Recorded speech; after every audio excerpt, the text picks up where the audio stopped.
வணக்கம். ஒவ்வொரு உயிரினத்துக்கும் ஒரு தனிச்சிறப்பு உண்டு. ஐந்தறிவு கொண்ட உயிரினங்களின் அற்புத செயல்களை உற்று நோக்கி அதனை கேள்விக்கணையாக வாய்மொழியாக கூறியிருக்கும் பழமொழியான கோழி குஞ்சுக்கு பால் கொடுக்குமா என்ற பழமொழியில் உள்ள அறிவியல் கருத்தை விளக்குவதே இக்காணொளியின் நோக்கமாகும்.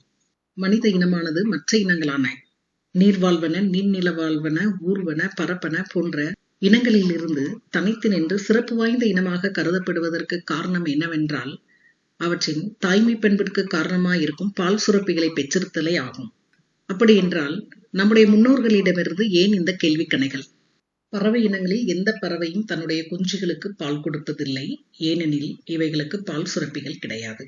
சில பறவைகளான புறா, வாத்து, பெலிக்கன் இப்பறவை இனங்களின் உணவு மண்டலத்தில் தொண்டை பகுதியில் ஒரு பை போன்ற அமைப்பு காணப்படுகிறது.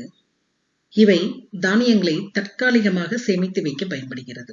இப்பறவை இனங்கள் இடும் முட்டையிலிருந்து குஞ்சுகள் வெளிவருவதற்கு 4 நாட்களுக்கு முன்பு இருந்தே இவற்றின் தொண்டை பகுதியில் உள்ள பையிலிருந்து ஒரு பால் போன்ற திரவம் சுரக்கிறது. இவை அதிக புரதம், அதிக தாது சத்துக்கள், அதிக கொழுப்பு நிறைந்து காணப்படுகின்றன. இப்பால் போன்ற திரவத்தை தங்களுடைய அலகினால் ஒரு 2-3 வாரங்களுக்கு இக்குஞ்சுகளுக்கு இவை ஊட்டிவிடுகிறது.